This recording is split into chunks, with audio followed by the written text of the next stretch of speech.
Oh, man, I'm excited. You excited? Are you awake? All right, if you have your Bible, say amen. Don't stand up yet. I got to summarize the story. Okay, so here's the story. Again, probably one of my favorites because everybody knows it. This story is so easy to teach and preach. So here we go. The Israelites have assembled. I mean, this is the war, right, that these cultures have been looking up to. And it's all about ground. It's all about future. It's all about power. It's all about perceived favor. So the Israelites are on this ridge, and it says that the Philistines are over on that ridge. And so the battle is set. And what would happen is every day, the Israelites and the Philistines would come up, and they would prepare for battle. And this one gigantic man, Goliath, would come out, and he would mock the Israelites. He would mock God, and he would say, hey, where are you at? Come, one person fight me. You're supposed to be God's people. You're supposed to be people of courage and boldness and strength and faith and resilience and perseverance. So here's the deal. I think you're a bunch of cowards. And so just one of you, if just one of you will come out and fight me, if you win, we'll surrender. If you lose, you surrender. And so what I first want you to realize that every one of us have the Philistines. Every one of us exists. I'm not going to call it a giant, but some challenge in our lives. And I want you to recognize that this is how it works. Satan is going to put whatever that is on the highest mountaintop in your life so that you've got to deal with it every single day. And another thing you've got to realize, in your marriage, in your children, in your community, at your workplace, whatever that challenge is does not go away until you deal with it. Does that make sense? But here's the psychology of the situation. If you've got to look at it every day and think about it, every day you look at it, think about it, and don't do something about it, it gets bigger. It causes more fear in your life. The more you put it off, the stronger and the more dangerous that opposition becomes. And so that's how Satan was working. That's how he was scaring the Israelites. This big obstacle comes up in the highest point and challenges them. Listen, they got to look at this irritating guy, this scary guy, every single day. Your challenges don't go away. And what they do is they position themselves to take all the attention and the joy of your life. Listen, every day the Israelites got up. Every day they would form, and here this guy would come. Woo, guys, we're going to do it today. Oh, there he is. Right? I mean, every day you wake up. How many of you wake up normally kind of excited and ready to take on the day? This is what I'm getting. I mean, wow, okay. Yeah, how many of you, think about it. Any of you ready to take on the day? Dear Lord Jesus, may the dead arise this morning. Yeah, so they take up, and every day we've almost, and I've preached this, every day you got to psych yourself up. You don't naturally wake up excited and happy to take on all the challenge and the obstacles of life. So the Israelites would rise, and every day this nuisance, every day this menace would come. And so in our lives, there's times when this opposition, this challenge, it keeps coming at us, and the first thing we do is we give it our attention. Listen. When you give your opposition attention, you give it power. All right? Now, let's go on with the story. So, David saw what was happening. And David was just a little delivery boy. He was just delivering, Scripture says, nourishment to the guys, right?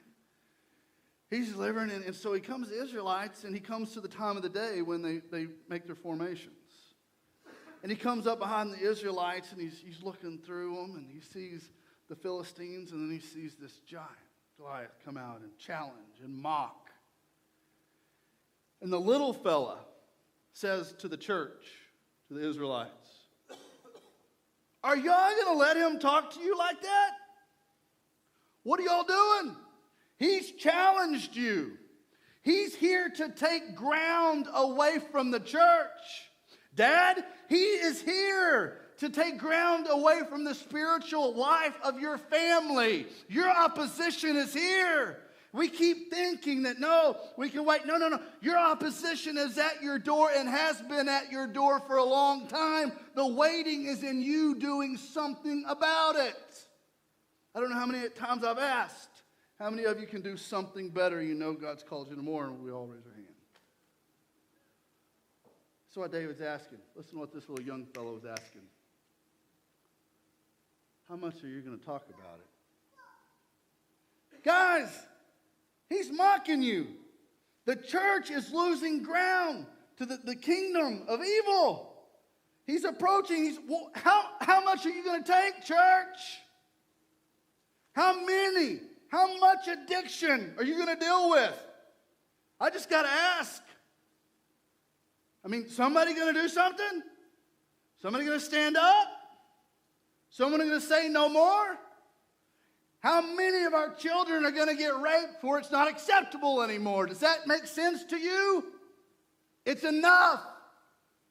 What's it going to take? Courage. It took the courage of one young man to change a nation.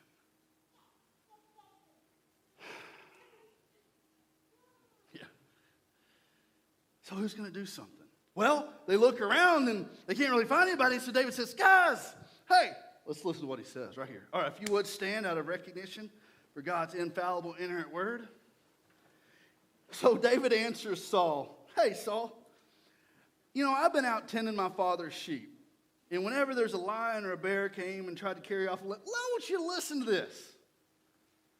Whenever a lion or a bear, now I want you to understand in Israel, a lion or a bear is the same thing that it is here. Everybody understand that? Say amen. This is not a translation issue.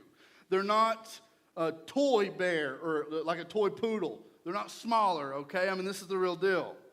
So whenever he says, Saul, listen, man, the favor of the Lord's on me. I mean, when somebody comes to take my sheep, when someone comes to take my sheep, I go after them. And it says, and when they rise up against me, if they give me any lip, if they give me any trouble, I slay them. I grab them by the hair and I throw them around. Now let's go on, verse 38. So Saul says, okay, here's what you're going to have to do, David. If you're going to go to battle, I'm going to need you to put all this armor on. And so David puts the armor on. And what he notices, it's heavy, it's cumbersome. David's a young man. He's not a grown man. He's not a warrior. He's just a child. So he says, listen, Saul, I can't wear all this. It's slowing me down. But listen how this goes on. It says, so he went, he took his staff, a sling, some rocks, verse 41. So the Philistine came closer and closer to David with a shield bearer in front of him. When the Philistine looked and saw David, he despised him because he was just a youth, healthy and handsome. But there's more than that. Evil will always despise courage. Okay, you need to carry that one with you.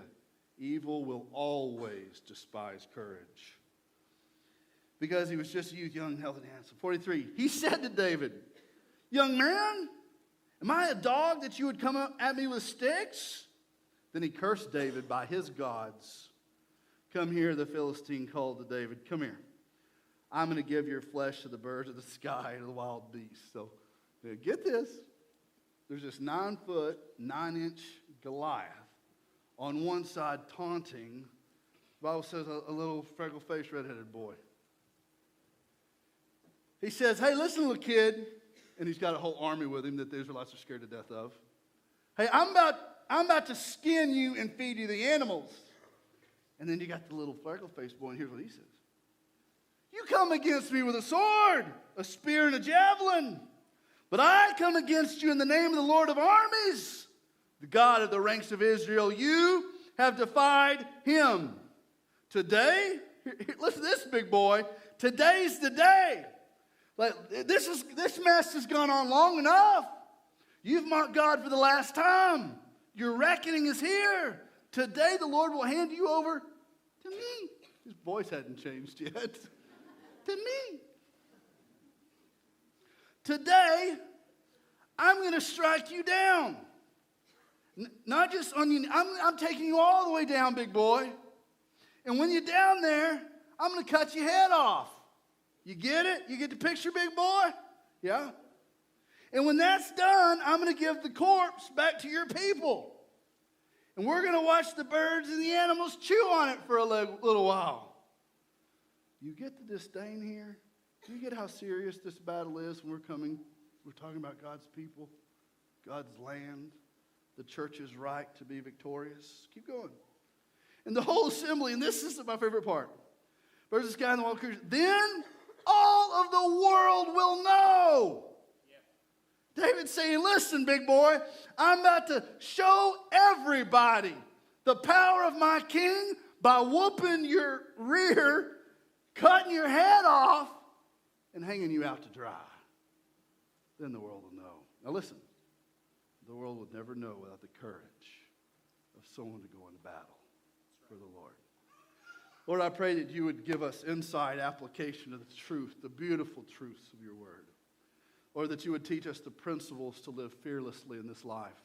And it is in the name of the righteous one, Jesus Christ. Amen. Thank you, folks. You can be seated. So we got 5 points. We're going to move real quick. I always have a rule to never have more than 15. So the world will know. This is the reason. So the world will know. Now, church, you've got some challenges and some things that are, again, a little bit out of the box. And the church cannot step back and do these things. A person, a mom, a dad, a husband, a father cannot do these things in their lives as a believer, or you're going to find yourself absolutely overcome with fear. Because what we've got in this story, David was not a stupid young man. He was intelligent enough, capable enough, the insights of leadership at this age to lead a nation. This was not a stupid young boy. This was a man the Lord had already shaped to lead his people. And so, number one, I want you to see, never, ever measure your opposition. I don't care what it is. Anytime you have a challenge, it is most natural for you to measure it. How big is it? How expensive is it going to be? Do I have the strength? Do I have the faith to overcome this? And when you ask that question, it's a form of measurement. So the Israelites told David. David said, where's he at? Show him to me. Where's he at? Is he over there? And they said, no. He's like 9 foot 9 inches. They measured him. They've never cared how big the boy was. His question was, you show me who the idiot is that's mocking my God. Because I got a can of whoop butt in my pocket, and it's got his name on it. He never measured him. He didn't care how big he was. Because David, here's what you need to remember too. If you've ever been through battle with the Lord, you don't fear battle again. Listen. If you've ever been through a battle with the Lord, you'll never fear battle again. David says, Saul, what in the world are you worried about, you wine bag? I've faced lions, bears, and tigers, and oh my. Right? This is no thing for me. Matter of fact, when them lions and bears, when they get up and make some big deal about it, I just grab them by the hair and throw them around. Now, I ran into a bear one time. We were squirrel hunting up in Chester, and I had the boys with me, and we were coming close to a little deer feeder there, and I was going because the squirrels get the deer feed. Well, so do the bears. And so I had the 410, and I was a safe father, so it wasn't loaded. But we come around the corner, and I heard that thing huff, and you see it run through the woods and tear through the woods in that big, fast way, and I tinkled just a little bit. I realized there was nothing I could have done. It was superior to me in every single way. Now, friend, when the Lord, you need to catch this before you go into battle. David already affirmed that he had the Lord's favor. You need to catch that. All right? You do not go into a battle without faithfulness and without the Lord's favor. And you do not fight a battle that the Lord did not call you to. There's no promised victory in those things. You must walk closely enough with him. And David knew when the Lord told him to do something, there was no question whether or not he was going to be given the victory. Friend, now listen to that. Anytime the Lord tells you to do something, there's no question whether or not you're going to be given the victory. The problem is we all fight fights that are not the Lord's fights. You fight your fights. Think. The only time that we ever argued in a marriage is who was going to share Jesus the most that day. Wouldn't be a lot of fights, would there? No. All of our fights that are pointless are about us. They're not about what God's called us to fight about. Let's put it this way. All the fights in the church guarantee you they never had anything to do with the Great Commission. It had to do with what we wanted. But never measure them. It's pointless. What if it's 1,000,000 foot wide by 1,000,000 foot tall? Is God still bigger? Is God still bigger? Yes. Why measure it? Why even waste the time to give whatever your opposition is a measurement? Because it doesn't matter. But what you're going to do is you're going to sit back and you're going to stew about it. And that giant, the more you stew about that giant, the bigger that dadgum thing gets, right? First, you just think about him a little bit during the day. Then, by golly, you go to bed thinking about him. Then before long, you're scrolling through Facebook because you can't quit thinking about him, and you're up all night. That's how it works. I want you to also equate attention as worship. And it does not have to be positive worship. Anytime something takes your attention or your devotion or your focus off of the Lord, it's a form of worship. The Israelites, listen, were worshiping the giant because they were not trusting the Lord. Number one, never measure your opposition. Number two, never measure your resources. So there's Goliath and here's David. Now I want you to notice that Saul, the king, wanted to take care of David because he knew he was 9 foot 9 inches. That's a big old, that's a corn-fed boy where I come from. So David, now listen, son, this is a big old boy, and you know, David, I'm sure glad you're going to go fight for us.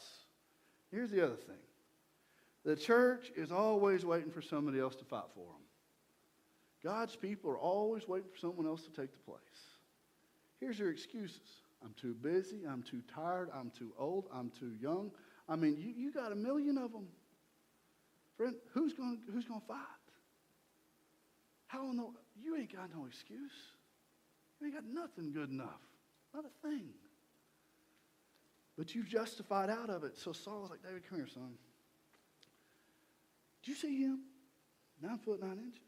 And big sword, too, David. I mean, so why don't you put on my armor?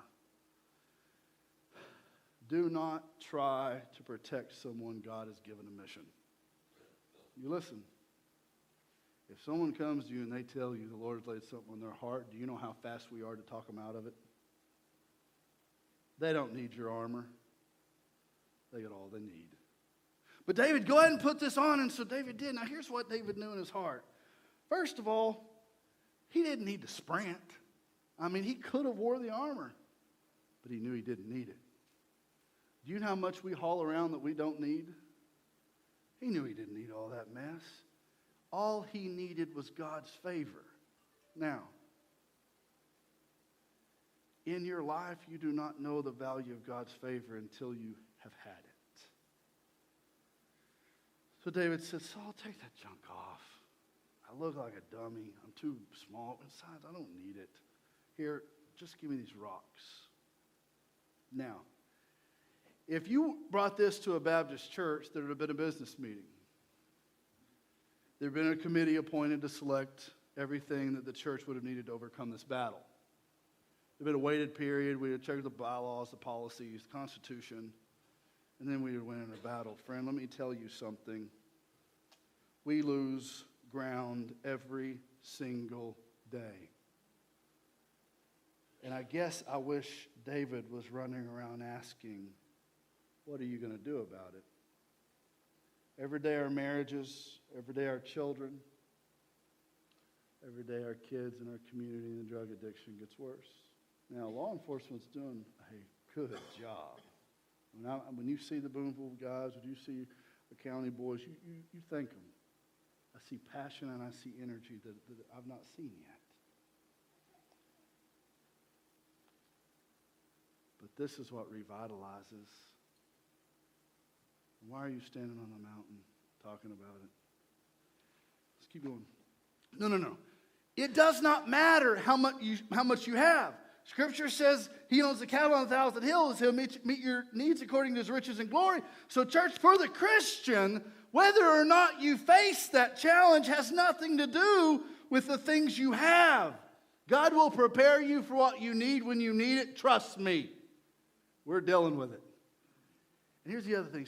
I was talking to someone the other day that was going through chemo and all this, and I said, people seem to be so sorry for us, but we don't need it. I don't want your sympathy. It's weird. We're good. I mean, honestly, life, I don't know has ever been better. I mean, I've never held her with the urgency that I hold her now. Guys, you just assume what the Lord allows, he allows for bad, but do you not understand what he allows for good? The Lord wasn't mean to us. He's blessing the fire out of us. And so what I told him was like, I hate to say this, but it's almost, and this woman said, fun? Yes. Because every day you get up and there's a need or there's something and you don't know how it's going to be done, and he just takes care of it. It don't get no better than that. Now, when did I ever stop living like that? How is it that we get so complacent that we don't need his provisions anymore? Well, let me tell you. You pile enough, the churches save enough money where there's no dependence on the Lord anymore.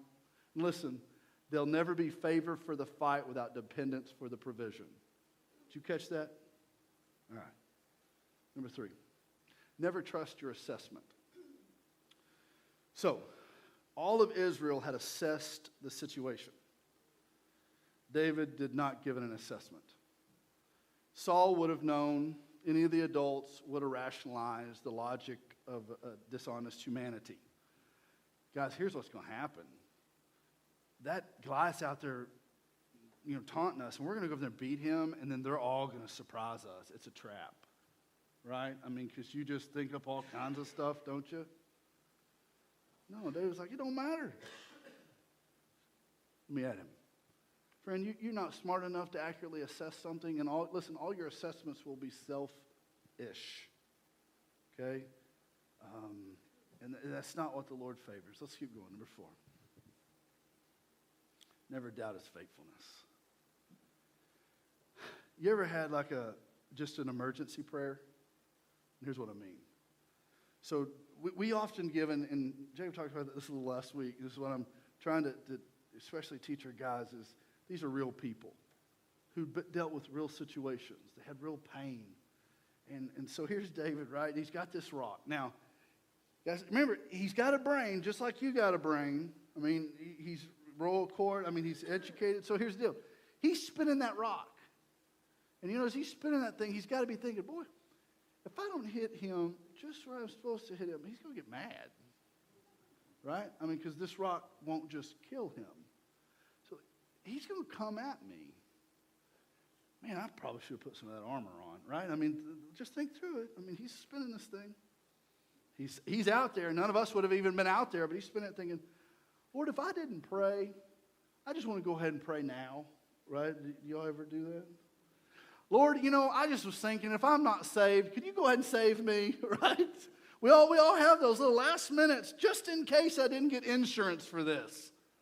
So he's spinning and he's thinking, man, guys, it's only natural, but stop it. Never doubt God's faithfulness. God is never going to allow. And friend, again, going through a trial, and I've told you there is no power in sympathy, there is power in prayer. There is nothing more beautiful than fighting and God being on your side. So here's your dilemma. I deal with my dilemma, you deal with yours. You've got something on that other ridge that's just been wearing you out. You know you do. Every day it beats you down. And here's the deal. It can be anxiety. It can be money. It can be marriage. It can be personality. It can be an addiction. But whatever it is, when you're standing there and every day you wake up, there's something, because here's the deal. Satan intentionally places something on that other ridge so that when you wake up, it's in your straight line of sight. Listen, you wake up and it's going to be the first thing you think about. Because when you wake up, you're like, oh. And every day that thing gets power. Every day that it keeps you from action is a day that it immobilizes you It cripples and it handicaps you. But we're Baptists, right? Tomorrow will work. And so you live every day weaker and weaker. You feel more and more defeated until the army will not even go into battle. And that's where the church rests. We don't have any left, and I say this in encouragement, that have fought the fight and won, so that together we go into battle. And so here's my challenge and my hope for you. Whatever that thing is, identify it, but don't measure it. It don't matter how big it is. It doesn't matter how scary it is. It doesn't matter how long you've been doing it or how scary it would be to do without it. Friend, it doesn't go away. Don't measure it. Don't measure your resources. Friend, don't doubt His faithfulness. Don't even, just quit thinking about it. Just do it. You know, we think about stuff way too much. We pray about stuff too much. I mean, I'm just going to tell you. How long does a church need to pray for revival before somebody shares the gospel with somebody and the Lord brings revival? Does that make sense? Amen. Yeah. Last. Never resent His plan. You know, there's sometimes you look over there and you're like, God, this is not fair. It shouldn't happen this way. Well, it did. And God's going to get you through it. Pity is the one thing that keeps us crippled. Do you think feeling sorry for yourself is going to get you anywhere? How's it doing for you? David could have been like, golly, nobody else will do it. I got to. No. Now here's his attitude. He said, hey, what do I get? What do you get? You get so that the whole world will know His name. And that was enough for David to say, you line him up, and he called him uncircumcised, which is the worst thing he could have called him at this time. You bring that dirty, nasty, stinking scoundrel right up here. I'm going to bring him down, cut off his head, spit down his neck, and I'm going to let the whole world know my God is the King of Kings. You know what our issue is? No one's going to fight. No one's fighting for our families. No one's fighting for our marriages. No one's fighting for His kingdom. We all just waking up, looking across the valley and thinking, oh, that's just not fair. It's the Eeyore mentality. Everybody remember Eeyore? Some of you, y'all know what who Eeyore is? Yeah, they do. Yeah. Well, poor. Actually, I think I got another one of these and I got to let you go. No, I don't. Good for you.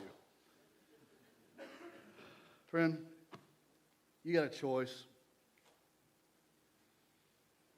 There have been thousands who have gone before you who have lived victorious. And there have been millions who have lived on the mountaintop, just gazing over, wishing they had the courage to do something about it. Fear, listen, can only exist in the absence of courage. You choose one or the other. Now listen, I'm not telling you to go fight some big guy you find in Fort Smith. I'm telling you whatever battle the Lord has appointed for you, you have to face it. I can't face that for you. I got my own stuff. I got my own battles to deal with, and so do you. And here's the beauty of it. The Lord knew just what we needed, and He allowed it. Does that mean I'm happy about it? No. But that means I'm going to have to kill this thing. That's what it means. Lord, you let it cross our paths. And by God, it's not going to walk out of here. It will never hurt us again. That's courage. Fear. And here's the other thing y'all read and I referred to. I could tell by the doctor's face it was bad.